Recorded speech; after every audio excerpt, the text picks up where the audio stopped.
매주 혼자서 아무도 없는 곳에서 혼자 이렇게 하다가 이렇게 여러분들 뵈니까 너무 좋네요.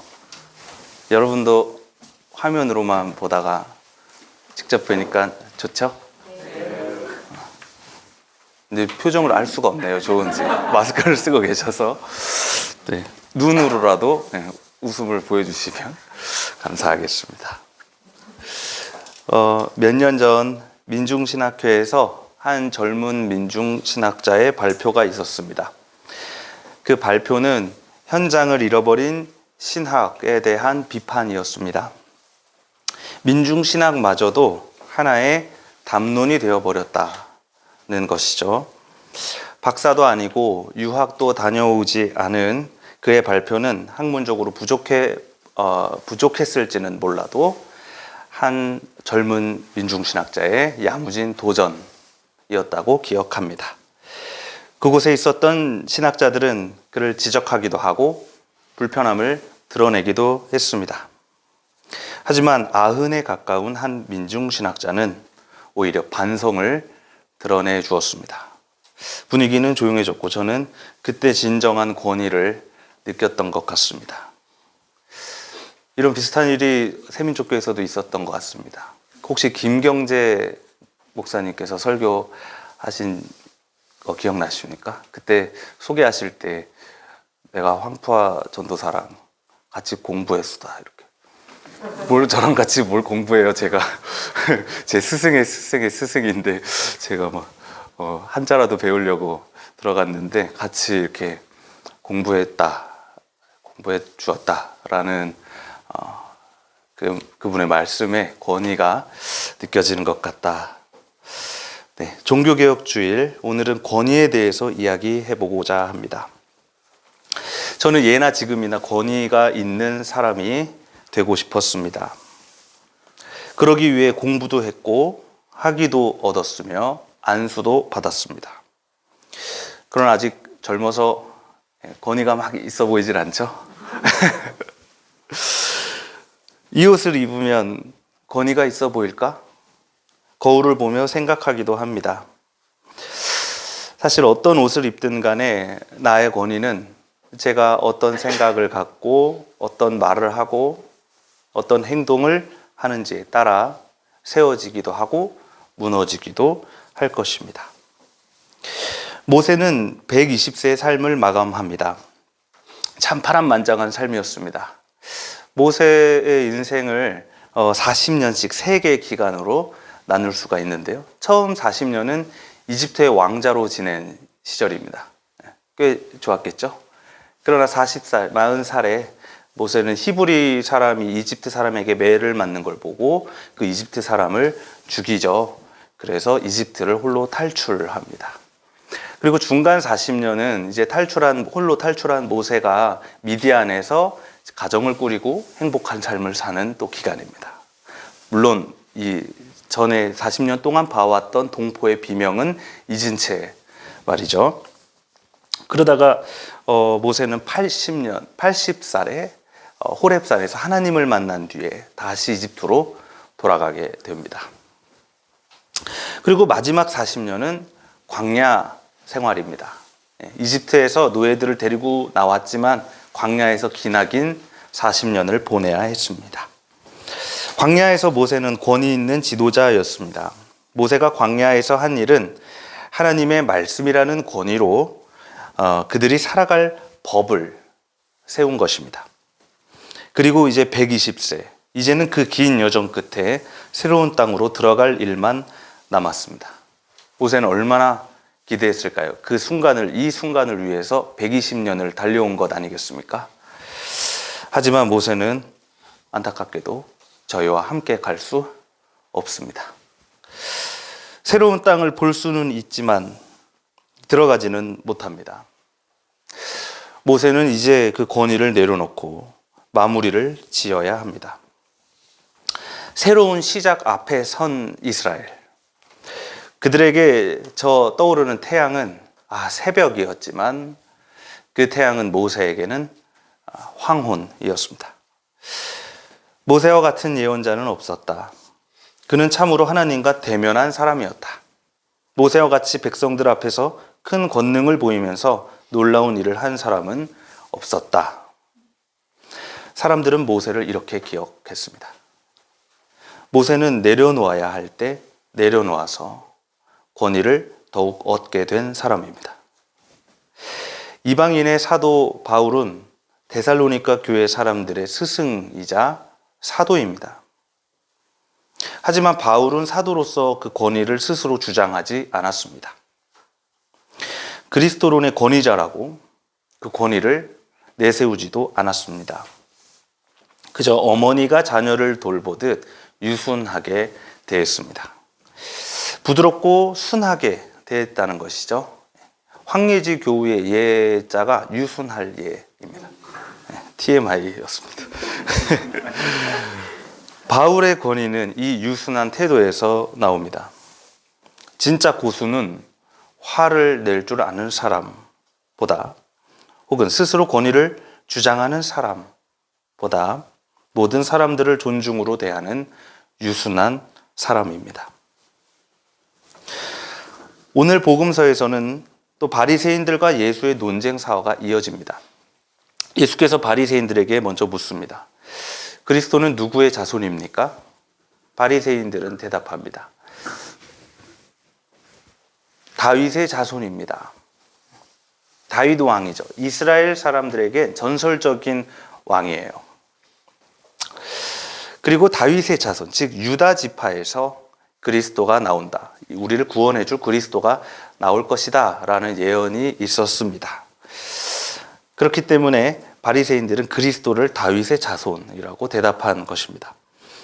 예수께서는 시편을 인용하면서 말씀을 이어갑니다. 시편 110편에서 다윗은 그리스도를 주님이라고 고백하는데 어떻게 그리스도가 다윗의 자손이 되냐는 물음입니다.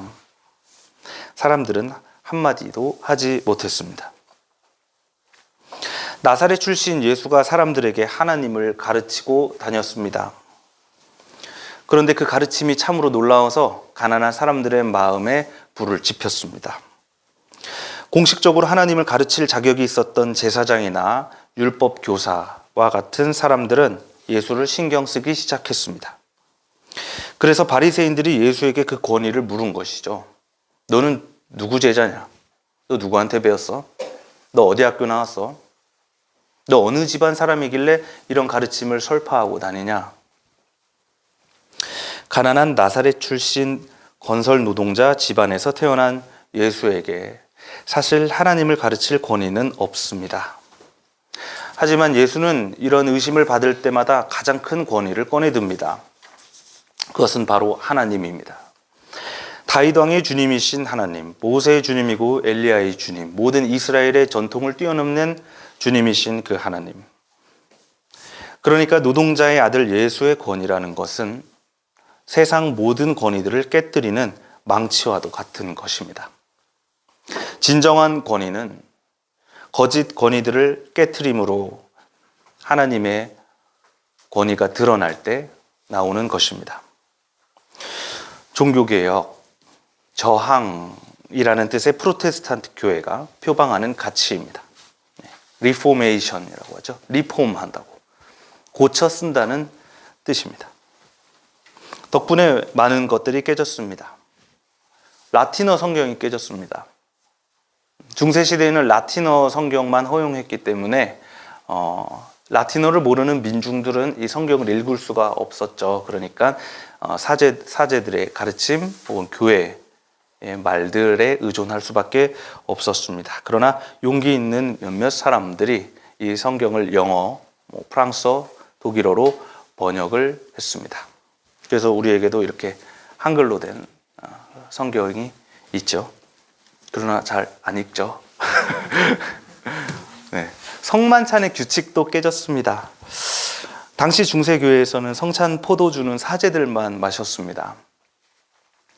처음부터 이런 우리만의 권력을 세우자라는 의도는 아니었습니다. 단지 이게 예수님의 피인데 이 수염에 묻으면 어떡하냐라는 논쟁을 하다가 그럼 우리만 먹자 이렇게 된 것입니다. 그러나 이것이 사제들의 권력이 되었죠.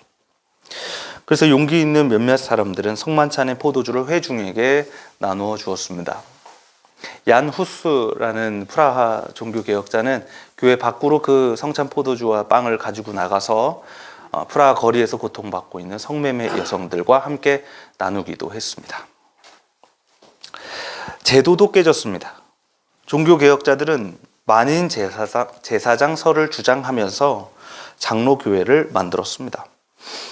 평신도를 포함한 모든 사람들은 인간 중보자 없이 하나님께 예배할 수 있다, 없다? 있다. 사제 없이 예배할 수 있다. 다른 사람을 가르칠 수도 있고 하나님 앞에서 기도할 수도 있습니다. 평신도도 안수를 받고 교회를 운영합니다. 그러나 지금의 개신교는 다시 딱딱하게 굳어졌습니다. 종교개혁은 언젠가부터 그저 간판이 되었습니다. 생명력을 잃어버리고 있다는 말입니다. 다시 말해서 늙었다는 말입니다. 지금까지 교단 목사들이 자신들의 권위로 하는 일이란 무엇입니까? 그저 스스로 권위를 주장하거나 그 자신들의 권위를 지켜내기 위해서 고군분투할 뿐입니다.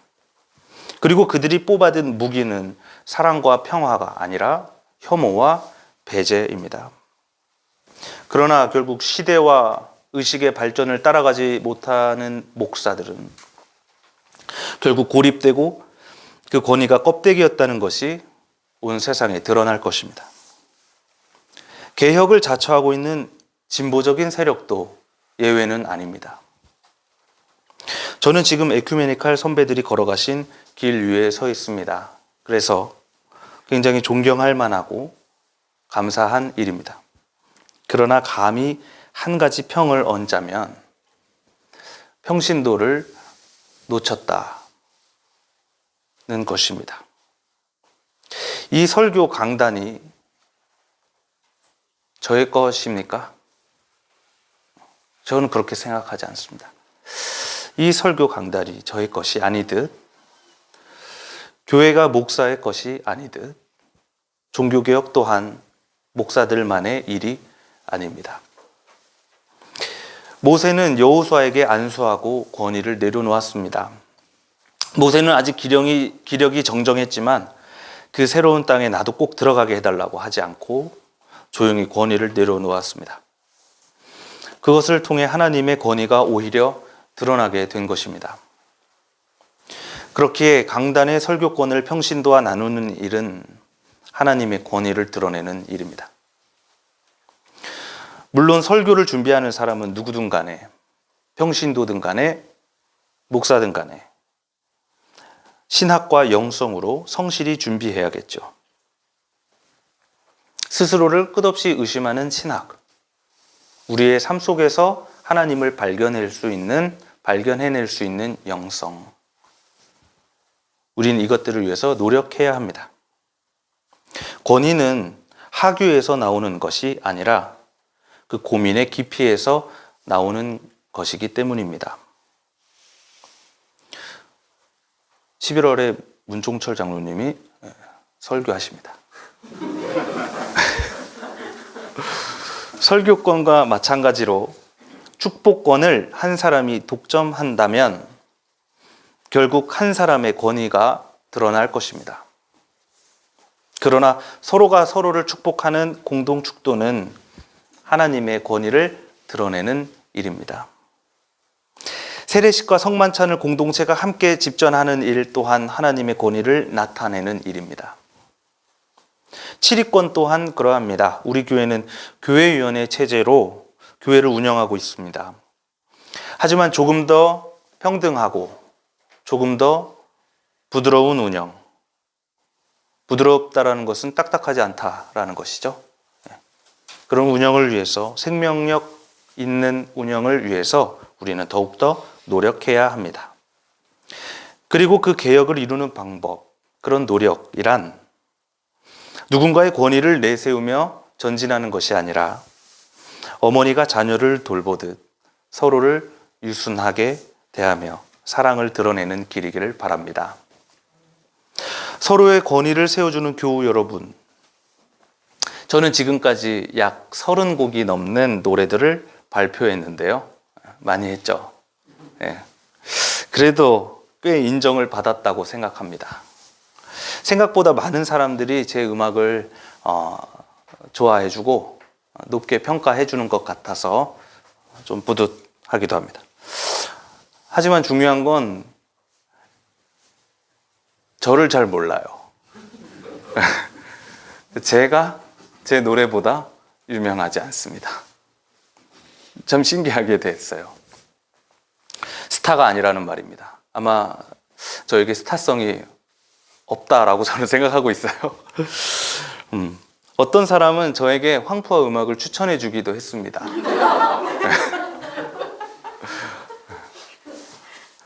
어떤 음악 관련된 기자랑 한 30분인가요? 계속 이야기를 나누고 황푸아 음악 이야기도 나누고 헤어질 때 이제 다른 평론가가 푸아 씨 안녕히 가세요 그러니까 황푸아 씨였냐고 하기도 했어요. 저를 잘 모르더라고요. 제가 바라는 모습은 이런 것입니다.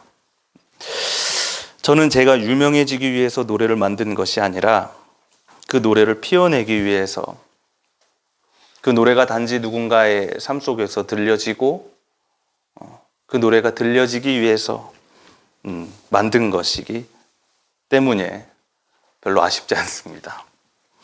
노래만 남고 저는 보이지 않는 것, 우리의 목회 또한 그러면 좋겠습니다. 우리가 진정 권위를 나눔으로, 그러니까 서로의 권위를 세워줌으로 하나님의 얼굴을 보게 되시기를 바랍니다. 하나님의 일을 나누는 지혜가 우리 새민족교회에게 있기를 바랍니다. 오늘 주신 말씀을 다 같이 묵상하겠습니다.